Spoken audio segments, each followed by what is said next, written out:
Okay, so how do you see being sustainable and ecologically sound in Las Cruces? Like you said a minute ago, it being a drier area, but also having its own natural beauty. What can we do as Las Crucens to help maintain the survivability of our environment? First and foremost, I have a couple of pet peeves. Stop having everybody move into Las Cruces because of water.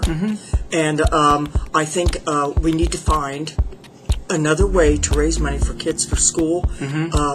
The car washes. It just, I see this almost every weekend. There might be 2 or 3, and they go, car wash, car wash. When they see me, they go, bike wash. And I just go over and I say, you know what, you guys? The water's rolling down the street. Yeah. It's not being shunted everywhere. Because in some of the more businesses or establishments actually recycle the water for car washing. But in these impromptu things done in parking lots with hoses, it's not going anywhere.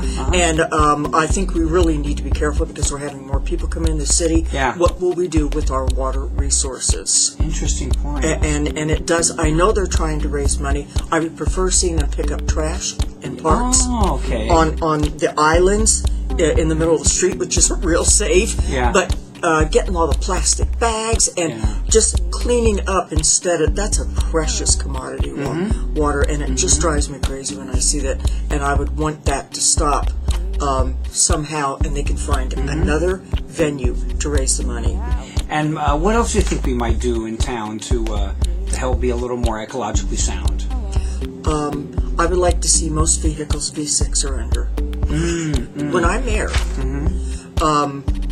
obviously drive less. If you are in close proximity to the work, to campus, use your feet or get a bicycle. I know a lot of people don't like to carpool with other people, but just move yourself instead of getting in the vehicle and have it move you. Okay, well, let me pause there for a second.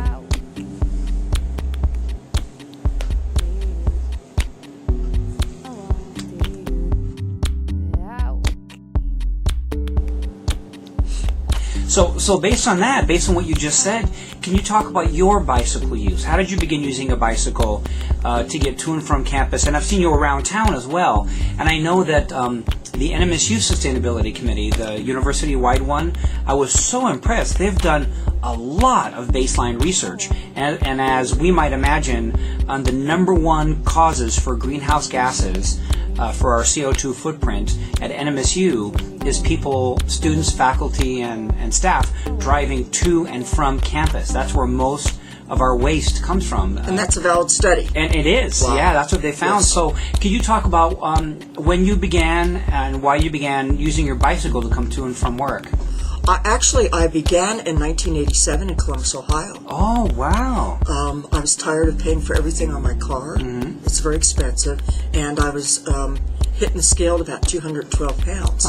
So I went to a hardware store, Ace Hardware store, and I bought a 3-speed Murray, and I got on it.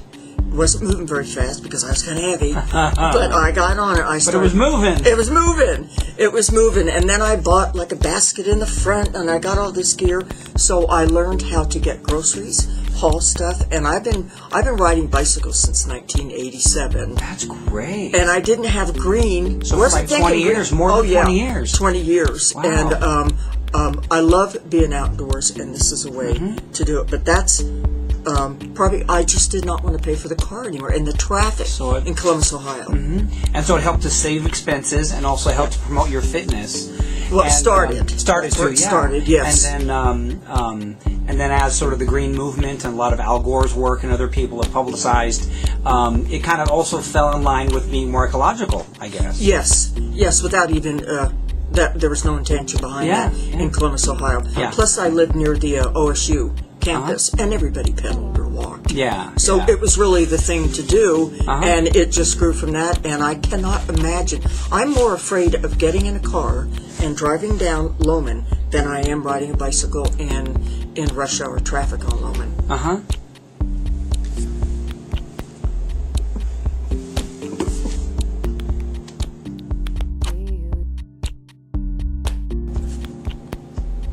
So my last question, Donna, is what do you think we here in the College of Ed can do to help be more green and reduce our carbon footprint? You know, we're 5 departments, we're in 3 buildings. What do you think we could do, the rest of us could do, to help be more green?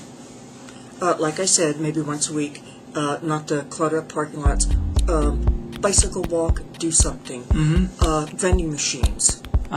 If we could talk to Coca-Cola, the snacks, the electricity that's used to keep them lit is a considerable amount of electricity. And I can hear them humming from your office. Yes, I can hear the machines humming. They're singing machines. They have refrigerators in there, I guess. Absolutely. Yeah. I'm not asking that they cut the refrigeration off, but there's no reason for the lights because these machines are strategically placed where there's plenty of light. Yeah. You can save a lot of electricity if you just turn off the lights within the machines. Good point. So I've tried to ask people, could you check into that? That's good. I think we could do that. Okay.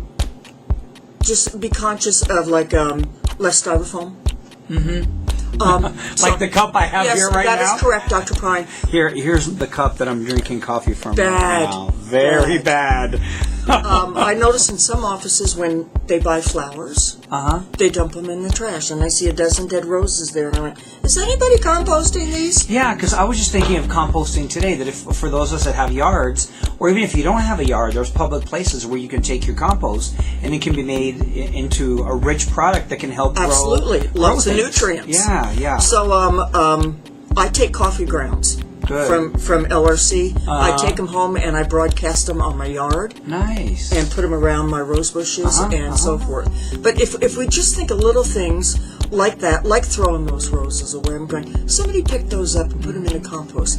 I would like to see somewhere, Dr. Prine, some sort of a small compost center here in the College of Education. That'd be we have this whole space outside that we haven't developed yet. Yeah. Well, that's going to be the restaurant. Yeah. But maybe in the corner we could have a bin or something where, and it would be perfect. We have a restaurant here. That's right. What do you think? That's a great idea. A couple of bins for compost, and then use it for the trees back there and flowers. That's right. Bingo. This is great. And so I think some of this green stuff actually is also economical in terms of an institution, Absolutely. right? Or in terms of a business. Sure. It makes sense economically beyond the fact that it's ethically right. Correct. So, yeah. Correct. Yeah. Yes, I agree. Well, Donna, I really appreciate you chatting with me. This is thanks, really Dr. helpful. Fine. I enjoyed it. And you're on our first green video, so we appreciate that. Thank you. You're welcome.